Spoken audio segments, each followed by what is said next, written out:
Hi, my name is Elizabeth, and my author name is Miann Bailey. I'm a children's author. I'm here today because I published my first children's book in January. It's called Sometimes I Get the Wiggles.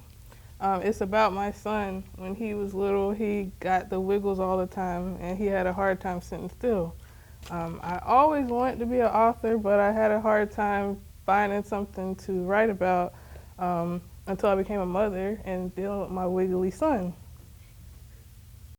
Okay, so sometimes I get the wiggles about a little boy that has a hard time keeping still. He can get the wiggles anywhere at school, the doctor's office, and the grocery store. He gets them outside at playtime, and his mom tells him that's the best time that he can get the wiggles to get them all out. She always tells him that there's nothing wrong with him, that he just might have more wiggles than some of the other kids, and it's okay. She just wants him to know that, there's nothing wrong with him. We all have our different quirks that we have to learn how to deal with and just keep moving through life. I actually wrote this book a couple years ago. It's just taken me a while to get it published. I have other books. My second book is getting illustrated right now. I have several others. Most of them are inspired by him and some of his other friends around him. Some of them are more funny based. Some of them are more humorous. I have some that aren't edited, I'm still working on, and some of them might be more along the lines maybe with some other social issues that should be discussed. I try to include him in everything. I show him the illustrations, see what he thinks, if he wants to change anything. When I write him, I read them to him and ask him what he thinks. I'll ask him what he thinks about a story. Some of the recent ones, I might ask him what he thinks about the names or characters, what he wants them to look like. Usually when I get an idea, either I jot it down on a piece of paper or put some notes in my phone so I can get home and write it down. I might develop it on paper and then put it on the computer as I'm typing. I usually get more ideas. I work with an editor who helps me. I've had 2 different ones. So, as I said, it took me a while to get my first book published. I worked with 2 different editors, one a couple years ago and then one recently. So once she got a hold to it, we edited it again and made sure we didn't want to change anything, formatted it of how we want to put it on, how it will show up on pages. Then we go to the editor, the illustrator, and we approve all the pictures and go over that. And then it goes to the next process where you lay it out with the graphic designer. And then after that, the next step is send it to publication. To teach other kids or let other kids know that are having similar problems and not sitting still, that there's nothing wrong with them. They might be a little different, but there's other ways to deal with it. I still have another job. I do accounting and bookkeeping. I do enjoy writing books.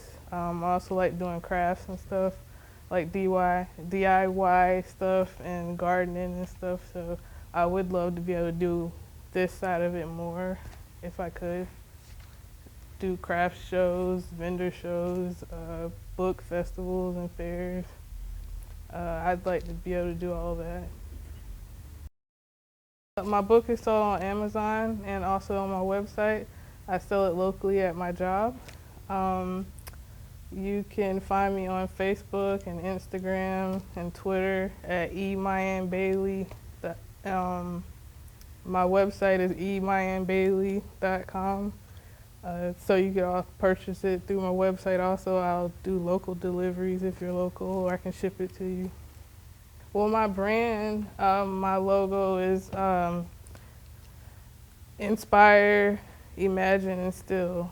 And that's what I put with everything at the end of my book. You'll see it on some of the last pages. When I write my blogs and stuff, I put that on there as well. So my whole thing with even writing these books, depending on whether it's a funny book or something a little more serious, My goal is to inspire kids no matter what, whether it be to make them laugh or teach them some manners. Um, so I feel like if you can inspire a kid and get them to use their imagination, and that'll help them put it in them that you can have dreams. Like, this is my dream, and even though I didn't think it would come true, I finally published my first book. It's been a couple of years, but here we are, published it, and I'm working on my next book. So I feel like we should inspire the next generation and help them to imagine and then instill it in them. That's where I got it from. Okay, rap students. So here's the takeaway.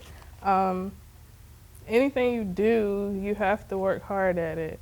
Just like this book that I published, it's been a process in the making for a couple years. It wasn't always easy, and even now, me doing this interview, it's really out of my box.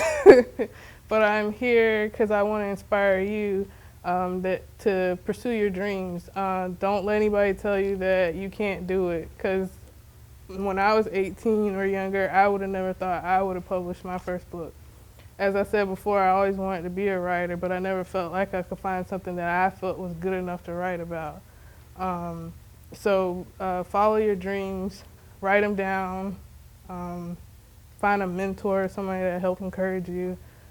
Some people may tell you too young to do certain things, but just write your dreams down. And with your education, you want to keep going and learn about your dream, your passion. Finish school. That'll help you in your career goals and your business planning. There's classes and stuff you could take for that to help you with your dreams or your business ideas. Please be sure to like, subscribe and share this video. It helps us reach more people who could use our help.